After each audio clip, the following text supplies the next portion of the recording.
Hi, I'm Carlos, and this is the Filmjoe podcast, where anime talk happens. One, two, three, four.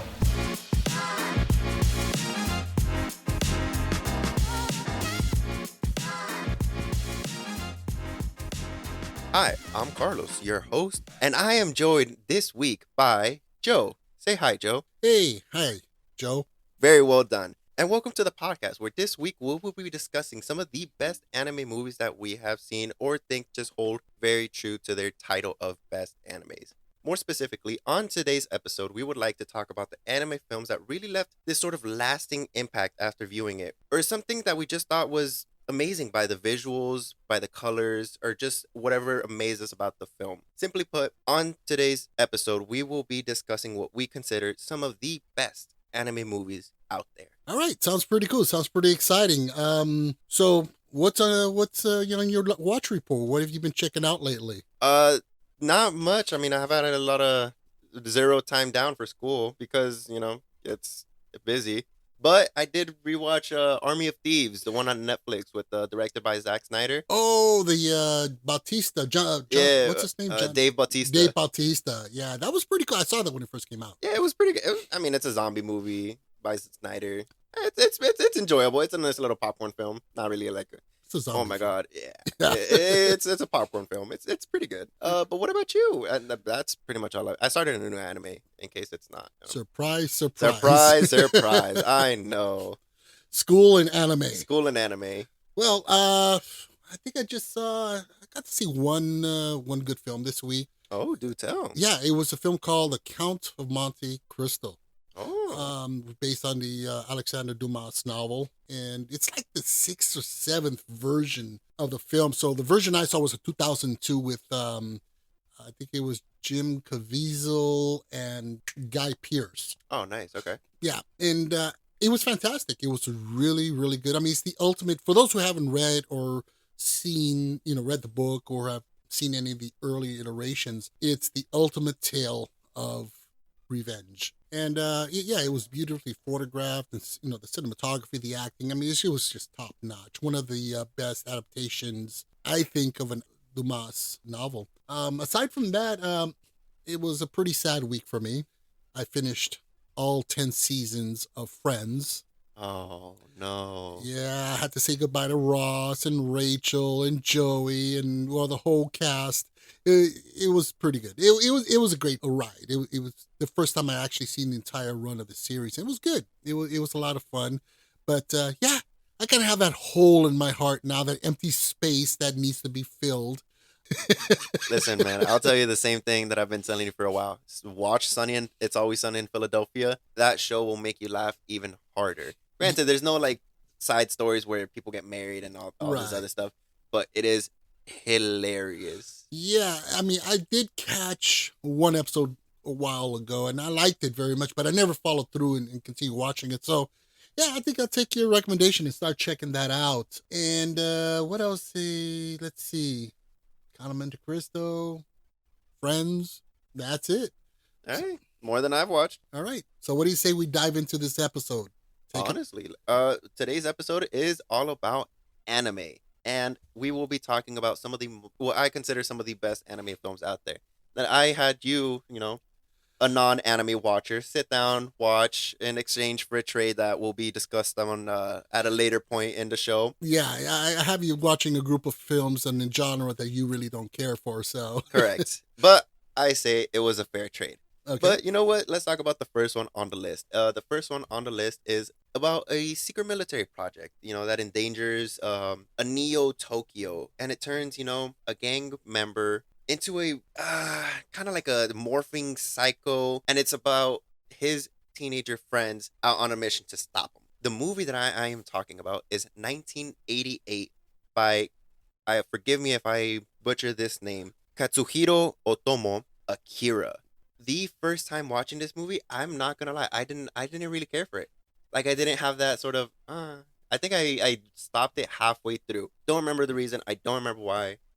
But rewatching it recently, wow, it's amazing for what it did for its time. You're thinking 1998, the timepiece for that, you're thinking, oh, anime movie, nice, whimsical, and fun. But the thing about Akira is that it's a more mature film for a more mature audience. Like, I will not feel nice taking, my nieces or nephews Yeah, it has some to this stuff film. that's pretty intense. I mean, this is actually my second watch of it as well. Kind of the same experience you had. Well, the first time I saw it was maybe in the mid 90s, Okay. and I didn't care much for it. So this time around, I got to see it, and I quite enjoyed it. Hmm. I thought it was pretty good. I mean, it wasn't fantastic. It's that, I know I'm going to piss off a lot of anime fans out there who love this film. It's not a bad film. It's got some great stuff. The animation, the art, Hmm. it's fantastic. And good God, I need to have that That motorcycle. motorcycle, man. Oh, I know. And I just looked it up on eBay or Amazon, and that freaking thing, it's a good size. It's like 2 feet long. Okay. It's like $700 I would bucks. spend that. Oh gosh. Yeah. But yeah, I really enjoyed it. I thought it was pretty good, except up to the ending where it was kind of it gave me that. Yeah, I'm not gonna lie. I didn't. The entire movie is very well done, very beautifully animated, and everything of the sorts. But the ending, it just kind of throws you off, and it's not really where you would expect this kind of movie to go towards. Yeah, it was kind of a 2001 Space Odyssey ending of, well, 2001 was confusing all the way through. Yeah.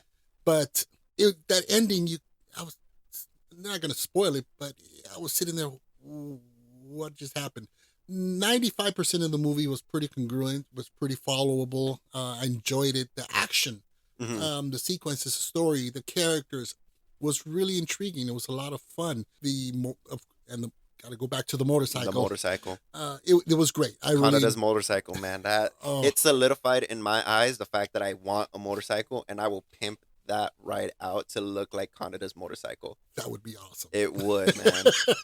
I'd be a menace with that thing. Yeah, but again, it had a very solid, followable script and plot, and really interesting characters. The character of Kanata was a really solid character, and all the side characters. I really Hmm. enjoyed it. I was surprised that I enjoyed it as much as I did. Oh yeah. Also, one of the better things about that movie is that it's one of the earlier shows of like a dystopian future where things just go wrong. I mean, the whole movie opens with what was it? It ended in World War III, and now they're trying to like survive afterwards, like post war.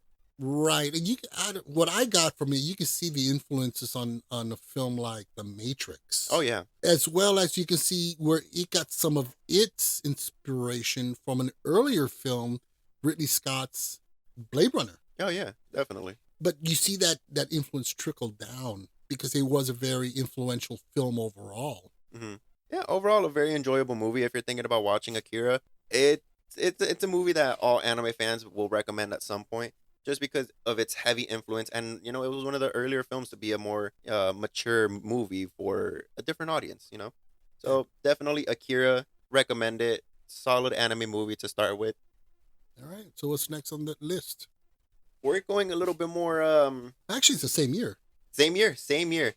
It's a very real movie that was more or less based on true events from a book. It's about a young boy and his little sister who are struggling to live post or during World War II in Japan. 1988 by Isao Takahata, Grave of the Fireflies.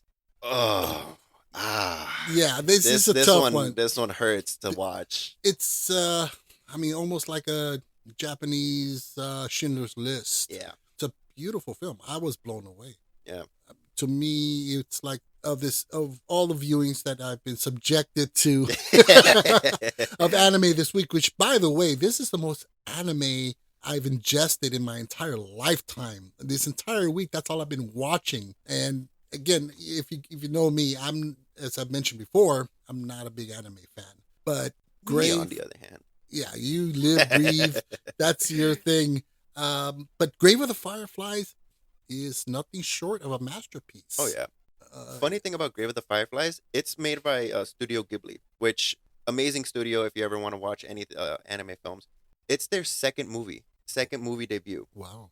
Yeah, and the movies it's important to watch for multitude of different reasons. I mean, it's important to watch because of the historical reasons. I mean, it's important to watch these movies like Schindler's List, Grave of the Fireflies, or other historical war pieces because it shows the devastation that war leaves behind. Yeah, and it gives us a different point of view. I mean, we see World War II here as Americans from our point of view and how it affected us, but rarely do we see the impact on the Japanese population Hmm. and civilians, Right. how they were affected by this horrific war. Hmm. So yeah, it does give you that additional perspective, and it is a hard watch. Yeah.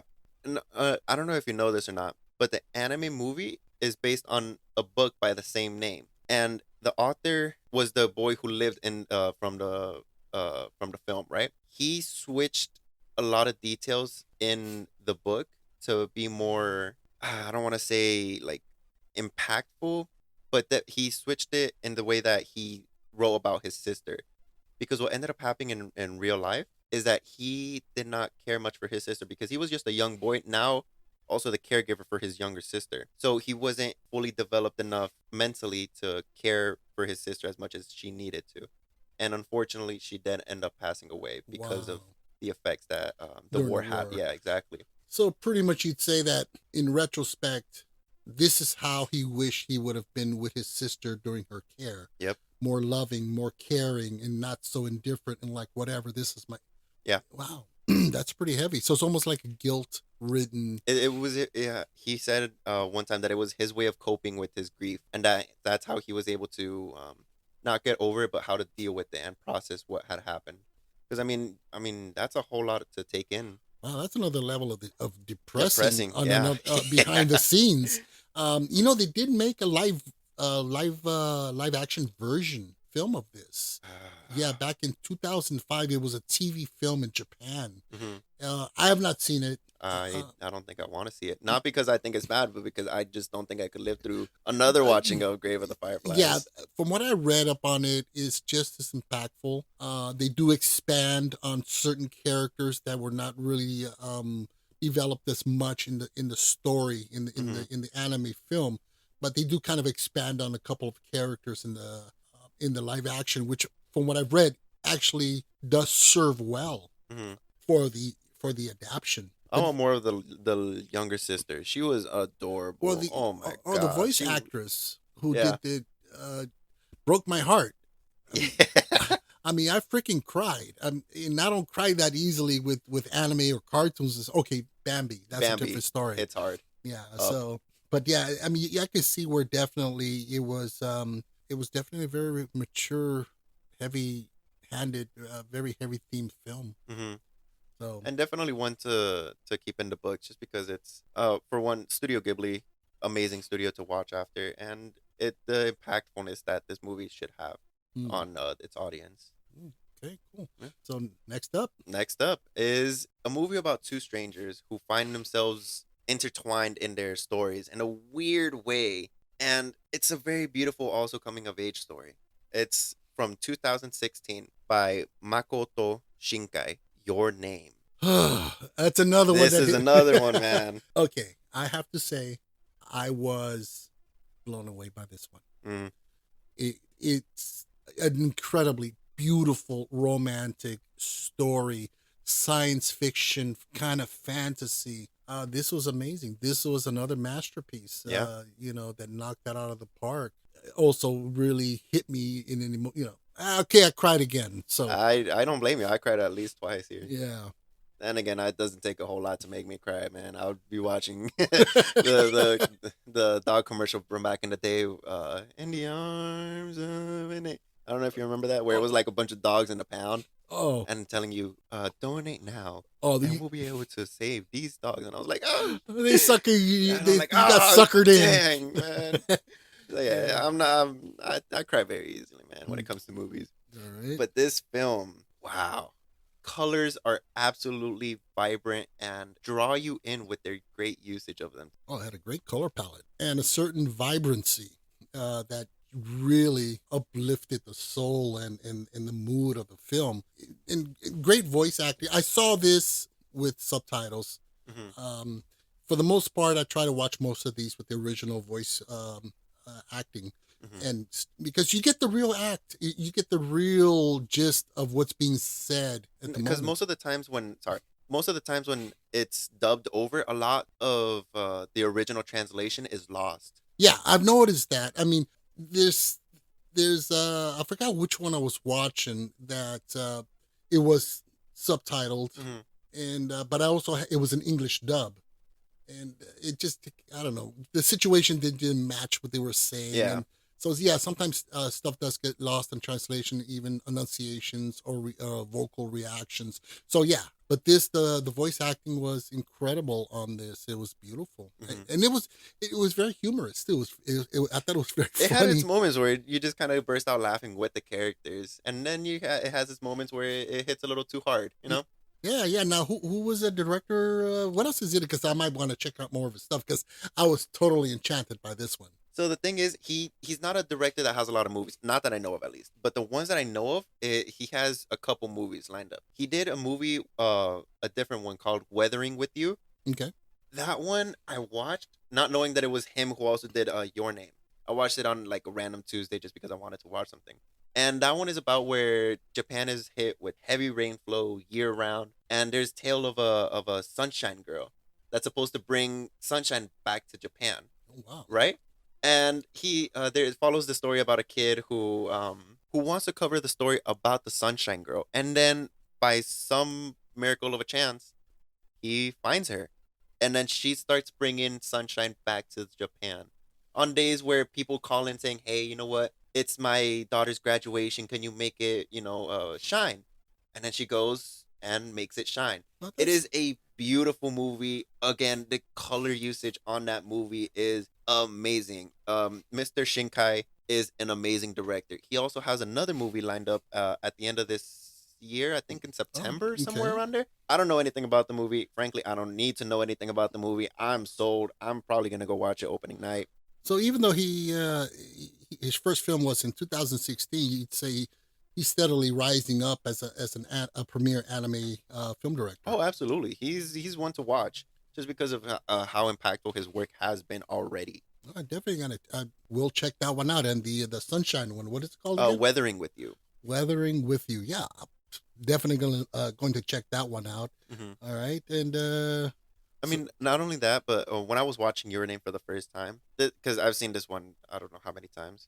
I went into this thinking, you know what? I'm gonna cry to this movie, and I'm gonna be depressed, and I'm gonna feel all these emotions, right?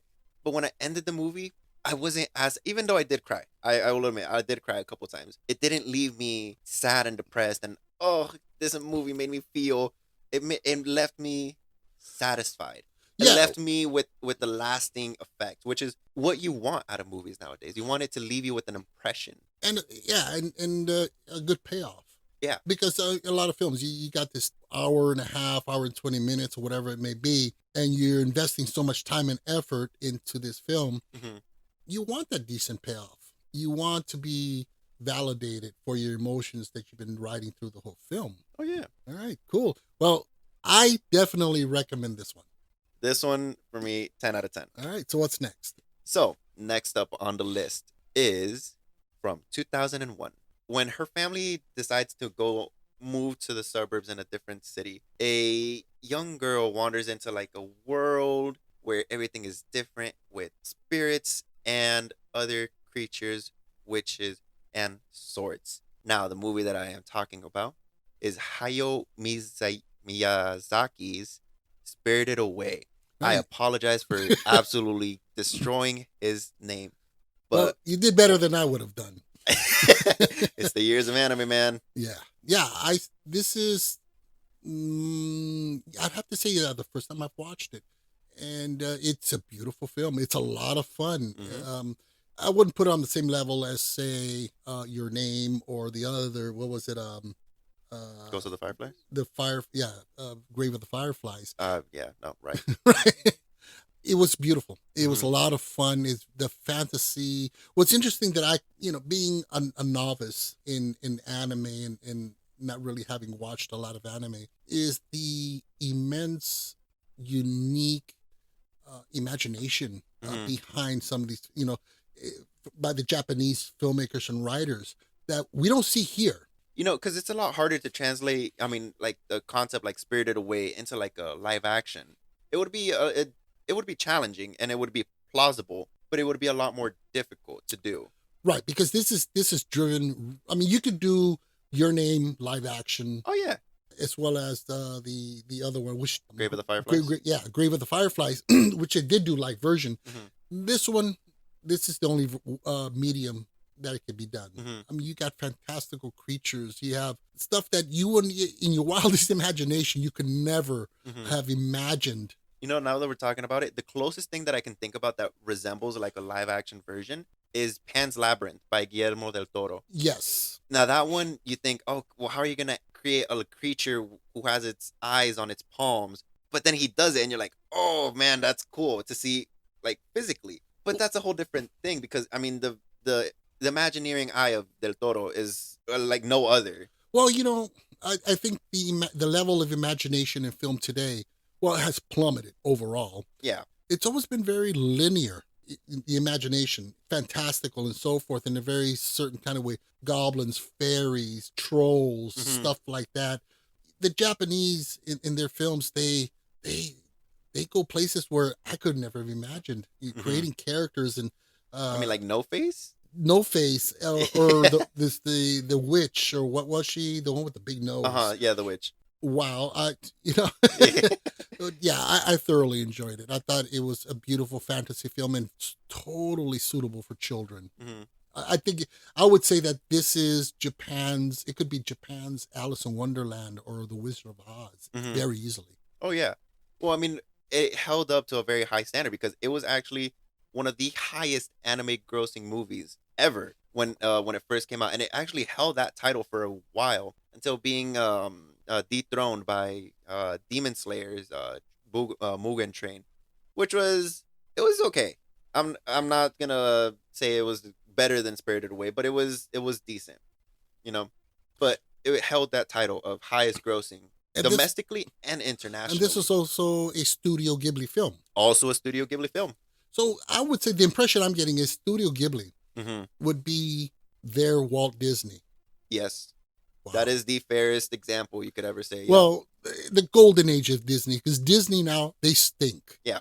Which kind of did bring about a thought when watching these films, is that we here in the United States Hmm. have totally the artistry and the beauty and the artistic, just the overall artistic beauty of the two-dimensional, the 2D traditional animated film. We here have thrown that in the trash. Hmm. That's no longer part of our cinematic culture. It's all CGI, Toy Story type animation. Yeah. And I'd have to say the culprit for that would have to be Disney, because I think what was the last major 2D traditional film they did was The Princess and the Frog, Yeah. which was It was beautiful. beautiful, right? But they kept riding that the money train of the Toy Story styled animation, and that's all they do now. And of course, other studios have followed suit. They have to. You have Illumination and DreamWorks. DreamWorks. They have to follow suit. They have to compete because Disney is just annihilating the market and taking over. But it's a sad thing to see. The beauty of two-dimensional animation that was so integral in our cinematic culture and history, and we've disbanded it. We no longer acknowledge it. Hmm. And it's beautiful to see that the Japanese, and I think the Koreans also have their anime, and they still have it. They still hold it near and dear, and with utter, complete respect. And it's a sad statement. It really is. Also, one of the things that I want to talk about, going back to Akira, the one of the things that made it great is the amount of panels that had to be drawn to complete that movie. These were all hand drawn cells. Everything in that movie, and all of these, everything in all of these, hand drawn, which is what adds to the beauty of these films. Now, not to take away from the CG artist, No, not at all. but think about the process of animation, Hmm. the neck strain of looking down at a light board, the carpal tunnel that develops in your wrist, the burning in your eyes, having to stare at these cells all day and sketch out these. I don't think that's comparable to. I mean, what the CG artists do, what they do on the computer, it doesn't come close. Right. In other words, is the blood, sweat, and tears that make great traditional animation. And that's what was sorely lacking in today's cinema. And I tell you this, I'm predicting this. It may be in my lifetime or not, but eventually, maybe Disney or some other studio is going to come out with a two-dimensional, traditional animated, beautiful film, and it's going to be box office gold. No, I definitely see that happening at some point because it's gonna be like I'll call it right now, the new renaissance of 2D animation, and it's It- gonna happen because it's gonna be like, oh my god, this is so trendy. right, people It's love gonna trends, end up being a trend. and I hope it happens. I really do, because it is art. It is beautiful, and but it's amazing to see how anime is upholding that tradition, and it's still relevant Hmm. in today's cinema.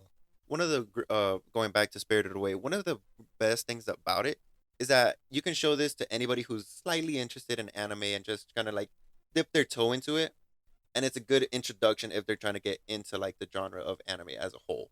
Because Right. like you for example, who doesn't care much for it, you still enjoyed it. You still thought it was pretty good, Hmm. and it was kind of like a little gateway when you were first starting to watch these movies for the podcast today. Absolutely. And that's the thing that I believe is that, you have very genre specific films that have their their core and built-in audience. You Hmm. got your horror fans, you have your animation fans, you have your action, so forth, and different types of genres. But a good film can transcend that market. Right. Can Like, again, I'm not an anime fan, but this reached out to me not as an anime fan, but as a movie fan, a film fan. Hmm. Because the storytelling was so beautiful, the artwork, the animation, the voice work. That's what I enjoyed. So I'm not going to enjoy everyone you throw at me, Yeah, uh, I know, I know. but if it's good, it's good. Hmm. And Spirited Away and Grave of the Fireflies and Your Name were exceptional films on their own. Hmm. So Also, it is one of Studio Ghibli's most recognized work, which is why it holds a spot in the top of the list So it's as one of well. the most celebrated films from Ghibli. Uh huh. Wow. Yeah. All right. So what are you going to throw at us next? So the next one up is about a young man who is bullied because he bullied in his earlier days about towards a deaf girl who was also in his class when they were growing up. It is 2016 by Naoko Yamada, A Silent Voice. Okay. Now, okay, listen, I'm gonna defend this movie with my life because this is one of my top films. Not the top, but maybe like top five. I know you had some qualms with it, and I know Some qualms. some qualms, but it is very dear to me, and I do genuinely enjoy rewatching this movie. Well, it's a heavy film. Mhm. It has a lot. I mean, the themes behind it, you got depression, suicide, Bullying, bullying, yeah. which are very relevant social issues globally. And I, I just felt that it had a lot to say. It had a lot to cover on these serious thematic elements. Hmm. I just don't think they knew how to put it together and bring it across. Right. You have a lot of characters, that really don't make sense. You have non sequitur scenes Hmm. that one moment to the next you're like, whoa, what just happened, and why is this character now pissed off? Character motivations of some of the characters, if not most of them, was non-existent. You have inner conflict, outer conflict, inner motivation, outer motivation. Some of these major characters were lacking that, and what those elements, what they do is help you sympathize more with the character. Right. And for me, a film is a vicarious experience that you experience through the eyes and the soul of that character. If I cannot identify with that character, if I don't feel it, it's not happening for me. And that's where, again, the lack of uh, character structure and motivation, it just killed it for me. And it was quite annoying. And I tried. And above all else, this movie is super long. It is not that What long. is it? It's like 2 hours and change. Okay. It was 2 hours and half a change too long for me. Okay. Listen, I've sat through longer movies, which I ended up being like, eh. But this one, I'm gonna defend it. I think it's absolutely great. I did see some of the issues that you brought up. I'm not gonna sit here and say I deny all the issues. I agree with you on some points, but I also don't think it should be graded as harsh as you were grading it. You get when Well, after you I finished have, watching it, I came into your room and I was like, "So, what do we think?" All excited and all happy, and you're like, "Ugh, where do I begin?" well, And then okay, you gave it a 5. well, And okay. then some of the points I was like, okay, fine, fine, I see it. But then I thought you're grading it very harshly, so I was like, a 7 would be a solid score that I would accept. Personally, I rate this one like an 8.5, 9. That's way too generous. I say that's not enough, generous enough. Well, okay, I do have some nice things to say about it. Uh-huh. Some positive things Okay, that I the animation was great. I mean that's to say on all of these films. The artwork is great. Great, The music was nice, yeah, it has a good score. but it had a horrible plot. It did not have a horrible plot. I just think that, again, it's heavy subject matter that really should be addressed and talked about. I just felt they squandered the opportunity to really bring it. Because from what I understand, Japan has a high rate of suicide and depression. Yeah, And I think it was trying to address that. Personally, I thought it was a poor attempt. I'm in the minority on this, I'm sure. I know you are. I know you are on this one. This movie is heavily loved. Right. And you know what? I respect those who love and adore this film. And I'm glad it touched somebody because it didn't touch me. I mean, it was trying to touch me and it was like a mile away. But yeah, But the thing is, okay, I know that this movie is based off a light novel, and maybe a lot of the stuff that didn't make it into the movie is from the light novel that wasn't touched upon. I know what you're gonna say. Let me stop your debate before you even say it. Well, if it's gonna be based on the movie, it should be included in the movie as well. That way, if those who didn't read the light novel know what's happening as well. I know you're thinking it. You don't have to say it. I know that. I'm just trying to say a lot of when books are adapted or manga are adapted into anime, not everything can be put into the film. oh, no, I get that because I'm a big fan of adapted films Hmm. from novels. I'm a huge Stephen King fan, and I've read quite a few of his novels, and I've seen the films based on his novels. And yeah, I got my qualms here and there, but it just seems like for this one, they read the back cover and said, "Okay, that's the movie." I know I'm being harsh, but again, it does have its qualities. It did have some scenes that did I found pretty effective. Hmm. See, more positive stuff. Thank you, thank you. But I don't think this movie deserves a 5. I'm gonna defend this movie because this movie is one of my Okay, I'll favorites. give it a 5.2. I'll take that. That's the highest it'll get.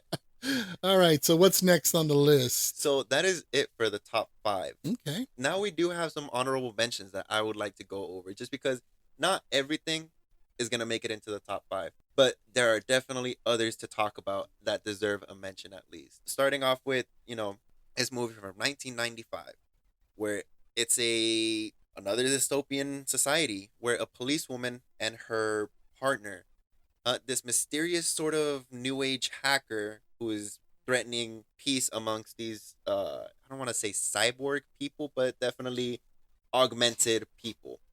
I am talking about 1995's Ghost in the Shell by Mamoru Oshii. What was your whole take on this movie? I want to talk about this one because there's one scene that I wanted to mention as soon as I was rewatching it. okay. Now the first time I said that this was what 1995, so it was about 3 years before I joined this service. Yeah, my mind was altered when I first saw this. Hmm.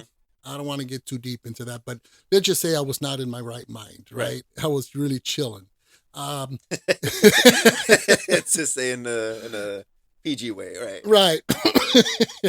uh, and I really didn't care much for it. Uh-huh. Visually, I was really struck by it at the time. So I really didn't remember much. So watching it this time around, I sat down and really focused on it. And yeah, I didn't like it. I didn't care much Another for, one that you did not like. Okay. um, I, I think it's an important film mhm. because you can definitely see the influence this movie had on The Matrix. Mhm. The color palette, the hues of like greenings The and greens, yeah. blues, especially the greens. Beautiful layout, which is, by the way, the layout is the background. And in all these films, by the way, the layouts are just insanely beautiful. They're just works of art. You can take these layouts crop them, throw them on your wall. Right. They're beautiful.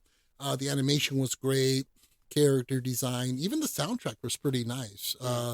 But I found it boring. Now, okay, here's the whole thing. I wanted to talk to you about this one scene where I don't know if you remember it, but it's about a third of the way in the movie, and the whole scene is it's the policewoman and she's standing with her partner, and they're talking about at what point does they call it ghosts? Do ghosts become special, and what at one point do they become human, or do Hmm. they have a soul, right?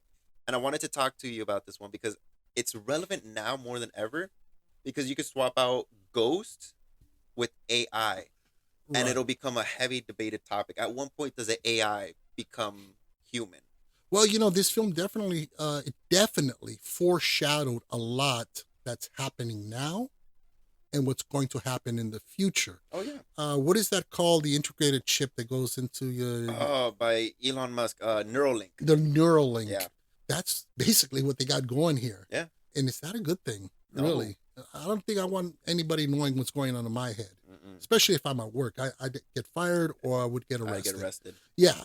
And but I thought it did a fantastic job in foreshadowing the future, where we're going, everything from a socio-political landscape to technology to crime to everything. It was very well done. The problem I had with this one was there was character exposition where or dialogue Mm-hmm. exposition shouldn't be taking place. Okay. For example, hey, let's take this important document to the president, right? Okay.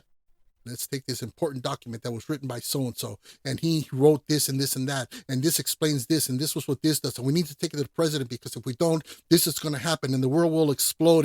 And I'm sitting there like, geez, 2 sentences. Let's get moving with the plot.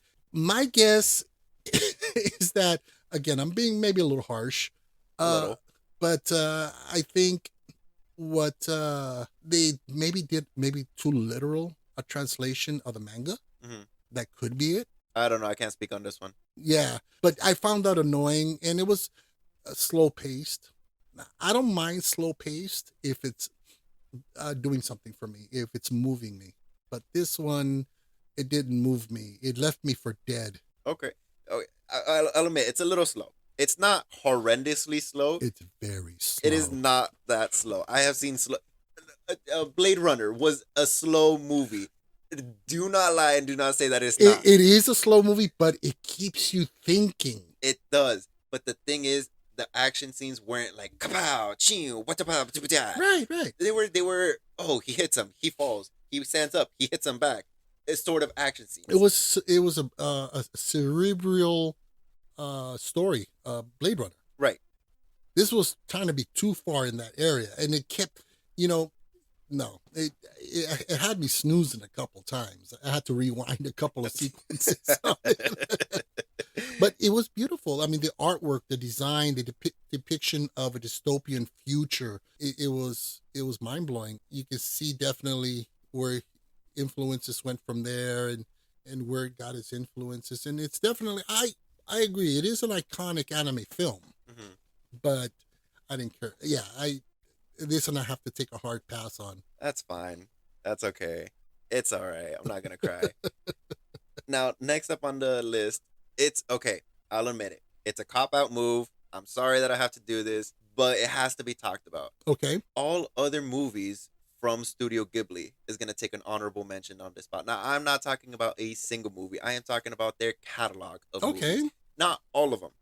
I'm just talking about Ponyo, Kiki's Delivery, My Neighbor Totoro, Howl's Moving Castle, Princess Momonosuke. Some of these movies are great. Personally, I prefer Howl's Moving Castle. Which I've seen.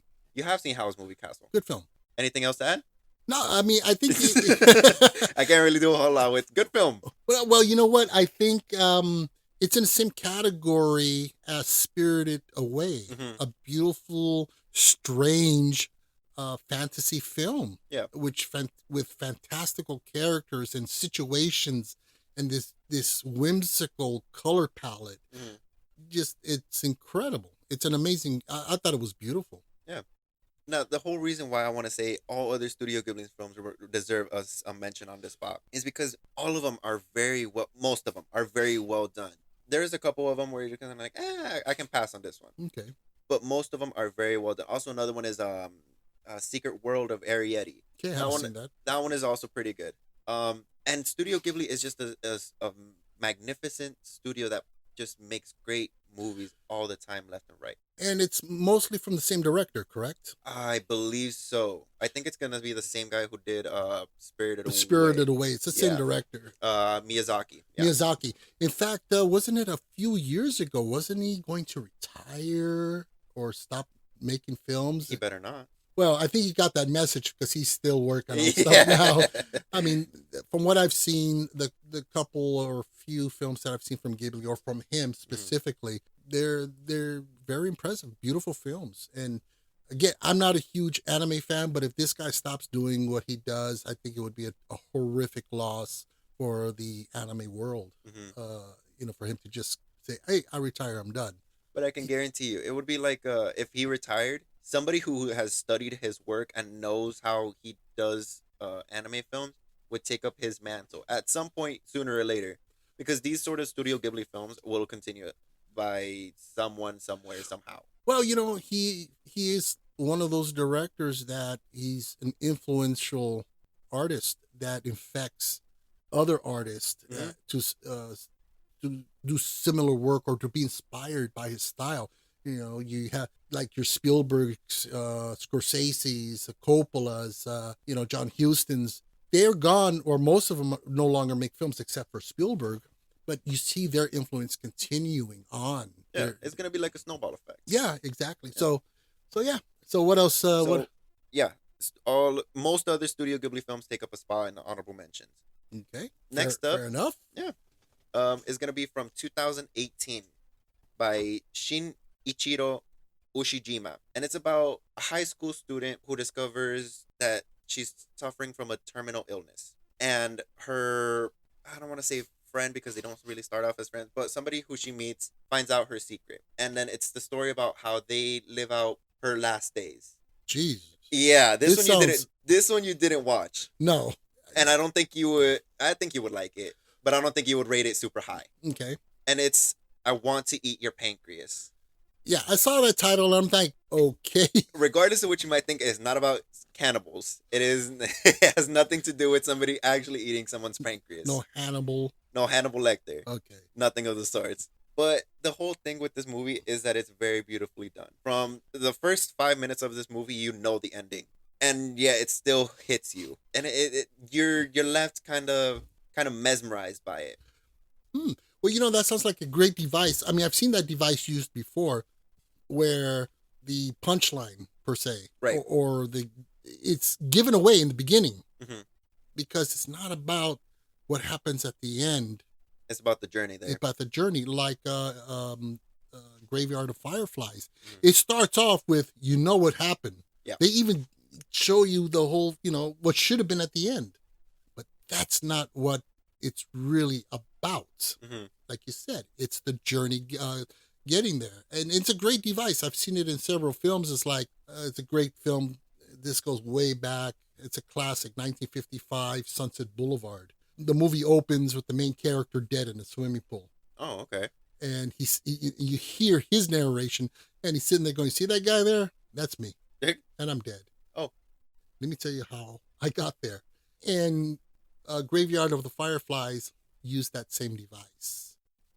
You get the tragic ending, and then they tell you how it gets there, and it's heartbreaking. It's beautiful. So, I mean, I'd be interested in checking this one out. This one I would recommend. I wouldn't recommend it for you to watch it and go expecting a masterpiece, but I would say, you know what, it's good, it's decent, and it's a good recommendation. Cool. Their whole story together, it's very touching, because his whole thing is that the friend who she makes, he's an introvert. He doesn't know or want to talk with anybody, but she and her last actions on Earth pushes him to make friends and pushes him to get out of his comfort zone. So basically, as she's dying, she's teaching him How to live. How to live. Yep. Wow. I'm definitely going to check this one out. I mean, although I've been anime to death for this whole week. I mean, it's all I did this whole week. Like I said earlier, it was just watch anime. But, I might check that one out. It sounds really good. Yeah, definitely a good watch. It's a nice little afternoon movie. All right, cool. So, what do you say we wrap this one up? Sounds good to me. All right. Well, yeah, this has been a pretty cool experience for me because I've not been not really into anime films, and it opened my eyes and helped me appreciate the art form a little bit more, and also kind of made me kind of sad in the process by seeing how where the Japanese especially, they elevate the art with reverence of Right. animation. We here have just tossed it aside, Killed it. killed it. So, but yeah, great experience. So everybody, we really hope you enjoyed the show this week, and we hope you join us next week for an all new episode.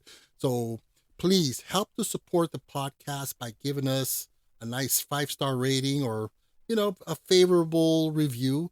Another way you can support us is simply to subscribe and follow us on Amazon, Spotify, iHeartRadio, Deezer, Audible, and Boomplay, or wherever you get your podcast fix. Hey, real quick. Since it was my episode, can I finish the last of the intro? Yeah, sure. Heck Go yeah. Go ahead. Also, don't forget to check us out on Facebook, Twitter, Instagram, TikTok, or our YouTube channels for updates and announcements. All the links will be in the show notes. You can also contact us directly by email to thefilmjoepod@gmail.com. We love to hear your input and your feedback. Outstanding. So I'm Joe, I'm Carlos, and this is the Film Joe podcast, where film film talk talk happens. happens.